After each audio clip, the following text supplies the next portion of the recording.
احمدہ وصلی علی رسولہ الکریم اما بعد۔ سورۃ مریم، صورتوں کے تعارف کے سلسلے کو آگے بڑھاتے ہیں۔ اگلی صورت سورہ مریم ہے۔ سورہ مریم مکہ مکرمہ میں نازل ہوئی تفسیر خارزن۔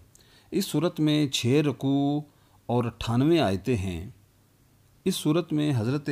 مریم رضی اللہ تعالی عنہا کی عظمت، آپ کے واقعات اور حضرت عیسیٰ علیہ السلام کی ولادت کا واقعہ بیان کیا گیا ہے۔ اس مناسبت سے اس صورت کا نام سورہ مریم رکھا گیا ہے۔ حدیث مبارکہ میں دیکھتے ہیں، جب چند مسلمانوں نے حبشہ کی طرف ہجرت کی تو کفار مکہ نے تحائف دے کر اپنے 2 نمائندے حبشہ بھیجے تاکہ وہ ان لوگوں کو وہاں سے واپس لے آئیں۔ جب وہ حبشہ کے بادشاہ نجاشی کے دربار میں پہنچے اور اس کے سامنے اپنے آنے کا مقصد بیان کیا تو اس نے کہا کہ میں پہلے ان مسلمانوں کا موقف سنوں گا اور موقف معلوم کروں۔ چنانچہ مسلمانوں کو جب اس کے دربار میں بلایا گیا اور حضرت جعفر بن ابی طالب رضی اللہ تعالی عنہ نے اس کی گفتگو ہوئی، اس کے ساتھ جب گفتگو ہوئی تو اس نے کہا کہ کیا آپ کے پاس اس کلام کا کچھ حصہ ہے جو اللہ تعالیٰ کی طرف سے نازل ہوا؟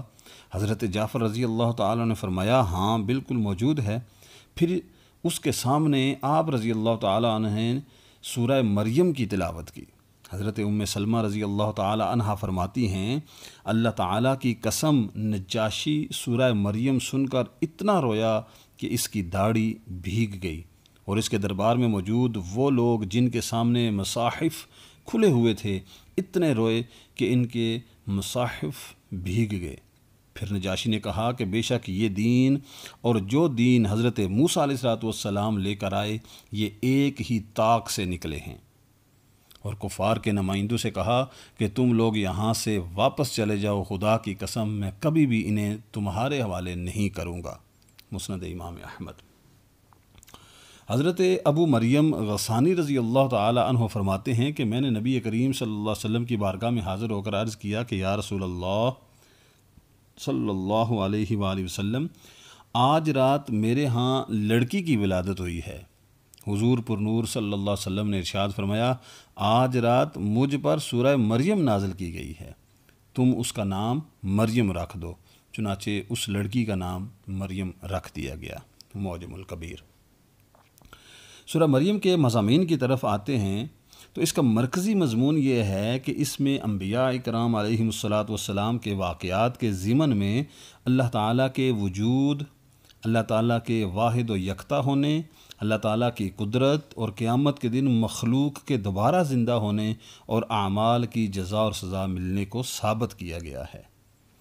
مزید مضامین بھی بیان کیے گئے ہیں کہ حضرت زکریا علیہ السلام کے فرزند حضرت یحییٰ علیہ السلام کی ولادت کا واقعہ بھی اس صورت میں بیان کیا گیا، اور یہ واقعہ اللہ تعالیٰ کی قدرت کی بہت بڑی دلیل ہے، کیونکہ حضرت یحییٰ علیہ السلام کی ولادت اس وقت ہوئی جب آپ کے والد حضرت زکریا علیہ السلام کافی زیادہ عمر کو پہنچ چکے تھے، اور آپ علیہ السلام کی والدہ بھانج تھیں، اور ایسی صورتحال میں عادت کے برخلاف حضرت یحییٰ علیہ السلام کی ولادت ہونا اس بات کی دلیل ہے کہ اللہ تعالیٰ ہر چیز پر قدرت رکھتا ہے۔ اسی طرح حضرت زکریا علیہ السلام کی نیک بیٹے کی مانگی ہوئی دعا مقبول ہونے اور حضرت یحییٰ علیہ السلام کو بچپن میں ہی منصب نبوت سے سرفراز کیے جانے کا ذکر اسی صورت میں ملتا ہے۔ اس کے بعد حضرت عیسیٰ علیہ السلام کی ولادت کا واقعہ بھی تفصیل کے ساتھ بیان کیا گیا کہ اللہ تعالیٰ نے فطری طریقے سے جداگانہ طریقے سے اپنی نیک بندی حضرت مریم رضی اللہ تعالیٰ عنہا سے اپنے بندے حضرت عیسیٰ علیہ السلام کو بغیر باپ کے پیدا کر دیا، اور یہ واقعہ اللہ تعالیٰ کی عظیم قدرت کی دوسری بڑی دلیل ہے کہ انسان کو پیدا کرنا مرد اور عورت کے ملاپ پر ہی موقوف نہیں، بلکہ اللہ تعالیٰ چاہے تو مرد عورت کے ملاپ کے بغیر بھی انسان پیدا کر سکتا ہے، اور خالق حقیقی اللہ تعالیٰ ہی ہے۔ حضرت عیسیٰ علیہ السلام کی ولادت کے وقت حضرت مریم رضی اللہ تعالی عنہا کو دی جانے والی تسلی اور ان پر کیے جانے والے انعامات کا ذکر بھی صورت میں کیا گیا ہے۔ اس کے ساتھ ساتھ یہ بھی بتایا گیا کہ حضرت عیسیٰ علیہ السلام کی ولادت کی وجہ سے حضرت مریم رضی اللہ تعالی عنہا نے کس طرح لوگوں کی طعن و تشنی اور ملامت کا سامنا کیا، اور کس طرح حضرت عیسیٰ علیہ السلام نے جھولے میں اپنی والدہ کی پاک دامنی بیان کی اور اپنی نبوت کا اعلان فرمایا۔ حضرت عیسیٰ علیہ السلام کی ولادت سے یہودیوں اور عیسائیوں میں اختلاف پڑنے کا ذکر بھی اس صورت میں ملتا ہے۔ حضرت ابراہیم علیہ السلام کی اپنے عرفی باپ آزر سے بتوں کی پوجا کے بارے میں ہونے والی بحث بیان کی گئی، اور آپ کی زوجہ محترمہ حضرت سارہ رضی اللہ تعالی عنہا کے بانجھ ہونے کے باوجود ان کے ہاں 2 بیٹوں حضرت اسحاق اور حضرت یعقوب علیہ السلام کی ولادت اور انہیں نبوت ملنے کا ذکر کیا گیا ہے۔ طور پر حضرت موسیٰ علیہ السلام کی اللہ تعالیٰ سے مناجات کرنے اور ان کے بھائی حضرت ہارون علیہ السلام کو نبوت ملنے کا واقعہ بیان کیا گیا ہے۔ حضرت اسماعیل علیہ السلام کا ذکر کیا گیا کہ وہ وعدے کے سچے تھے اور وہ اپنے گھر والوں کو اور اپنی قوم جرہم کو نماز اور زکوٰۃ کی ادائیگی کا حکم دیتے تھے۔ حضرت ادریس علیہ السلام کے واقعے کی طرف بھی اشارہ کیا گیا، اور یہ بیان کیا گیا کہ اللہ تعالیٰ نے حضرت آدم علیہ السلام کی اولاد میں سے ان انبیاء اکرام علیہ السلام پر انعام فرمایا اور انہیں لوگوں کی طرف رسول بنا کر بھیجا۔ نیک لوگوں کے بعد آنے والوں کا اپنی نمازیں ضائع کرنے اور اپنی باطل خواہشوں کی پیروی کرنے کا ذکر ہے، اور جن لوگوں نے توبہ کی، ایمان لائے، نیک عمل کیے، ان کے ساتھ جنت کا وعدہ کیا گیا ہے۔ اور یہ بیان کیا گیا ہے کہ حضرت جبرائیل علیہ السلام اللہ کے حکم سے ہی وحی لے کر نازل ہوتے ہیں۔ مرنے کے بعد دوبارہ زندہ کیے جانے کا انکار کرنے والے مشرکین کا ذکر کیا گیا، اور انہیں خبر دی گئی کہ ان کا حشر شیاطین کے ساتھ ہوگا اور انہیں جہنم کے آس پاس گھٹنوں کے بل گرا کر حاضر کیا جائے گا۔ اللہ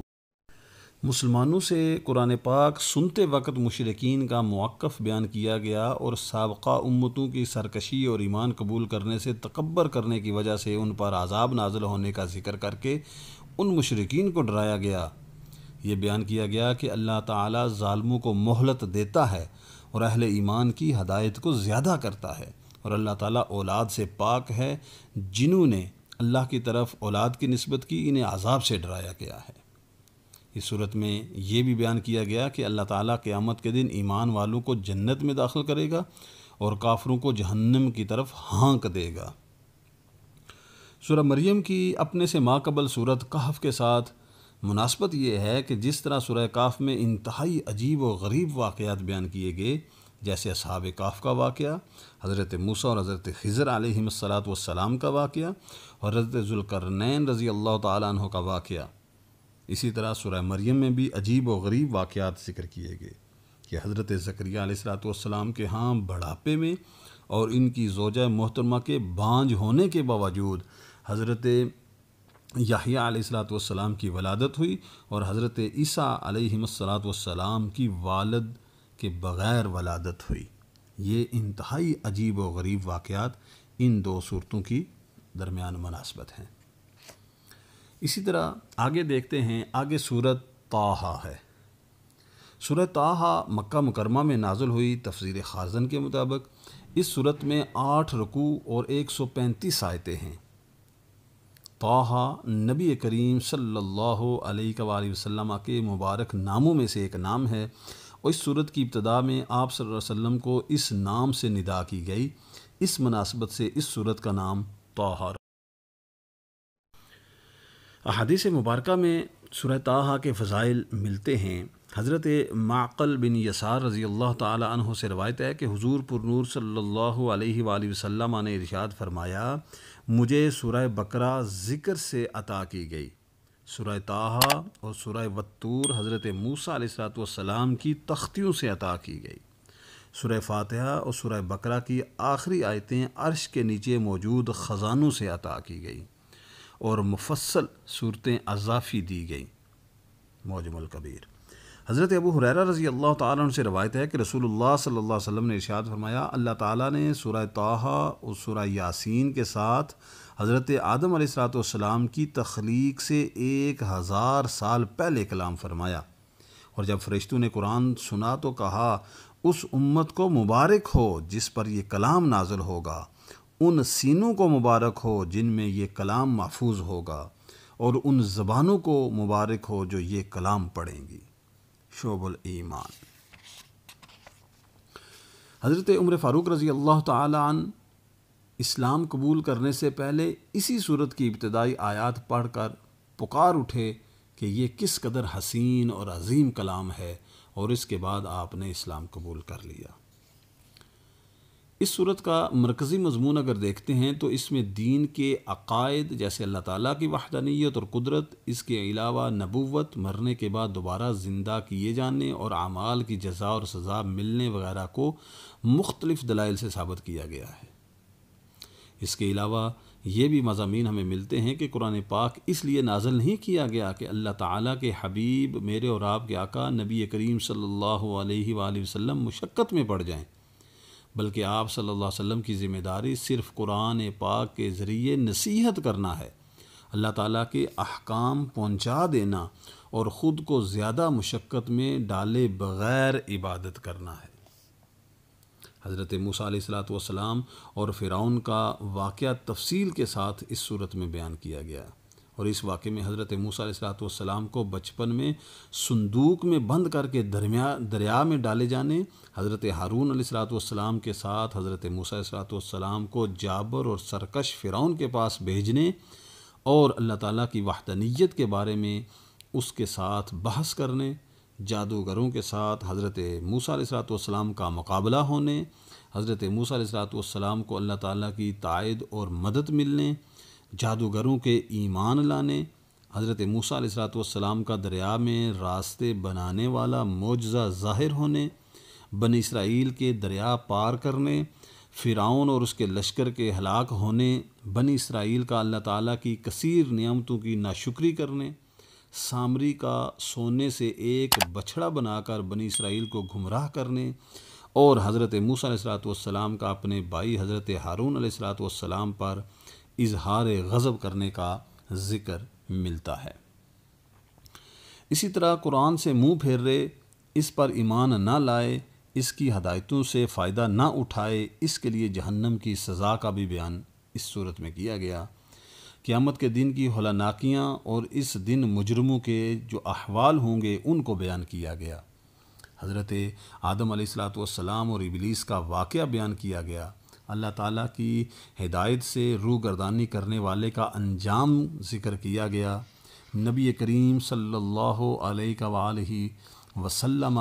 کو کفار کی اذیتوں پر صبر کرنے، اللہ تعالیٰ کی عبادت پر قائم رہنے اور گھر والوں کو نماز کا حکم دینے کی تلقین کی گئی ہے۔ فرمائشی معجزات طلب کرنے والے کفار کا رد کیا گیا ہے۔ اسی طرح اس صورت کا جو پہلے دو حروف ہیں یعنی طٰ، یہ حروف مقطعات میں سے ہیں۔ مفسرین نے اس حرف کے مختلف معنی کو بیان کیا ہے۔ ان میں سے ایک یہ کہ طٰ تاجدار رسالت صلی اللہ علیہ وسلم کے اسماء مبارکہ میں سے ایک اسم ہے، اور جس طرح اللہ تعالیٰ نے آپ صلی اللہ علیہ وسلم کا نام محمد رکھا، اسی طرح آپ صلی اللہ علیہ وسلم کا نام طٰ بھی رکھا ہے۔ اسی طرح سورہ طٰ کی اپنے سے ماقبل سورہ مریم کے ساتھ مناسبت کو دیکھیں تو مناسبت یہ بنتی ہے کہ سورہ مریم میں اللہ تعالیٰ نے کئی انبیاء کرام علیہم السلام کے واقعات اور حالات بیان کیے ہیں، جن میں سے بعض کے واقعات اور حالات تفصیل کے ساتھ بیان کیے گئے ہیں، جیسا کہ حضرت زکریا، حضرت یحییٰ، حضرت عیسیٰ علیہ السلام وغیرہ، اور بعض انبیاء کرام علیہم السلام کے مختصراً بیان کیے گئے ہیں حالات و واقعات، جیسا کہ حضرت موسیٰ، حضرت ادریس علیہم السلام وغیرہ، اور کچھ کی طرف اجمالاً اشارہ کر دیا گیا۔ اب اس صورت میں سورہ طٰ میں حضرت موسیٰ علیہ السلام کا قصہ تفصیل سے بیان کیا گیا۔ آپ علیہ السلام کو کس طرح نبوت سے سرفراز فرمایا گیا، اور آپ علیہ السلام کو کس طرح معجزات عطا کیے گئے، آپ علیہ السلام نے کس طرح ظالم بادشاہ کو حق کی دعوت دی، اور آپ علیہ السلام ہی کی دعا سے آپ کے بھائی کو نبوت سے نوازا گیا۔ ان ساری باتوں کا ذکر ان دونوں صورتوں میں ہوا جو آپس میں مناسبت رکھتے ہیں۔ اللہ رب العالمین کی بارگاہ میں دعا ہے اللہ تعالی ہمیں قرآن مجید، فرقان حمید صحیح معنوں میں پڑھنے اور پھر ان کے جو معانی اور مطالب ہیں ان کو سمجھنے کی توفیق عطا فرمائے، اور جو جو احکامات اللہ رب العالمین نے حضور نبی علیہ الصلوۃ والسلام کے ذریعے ہم تک پہنچائے ہیں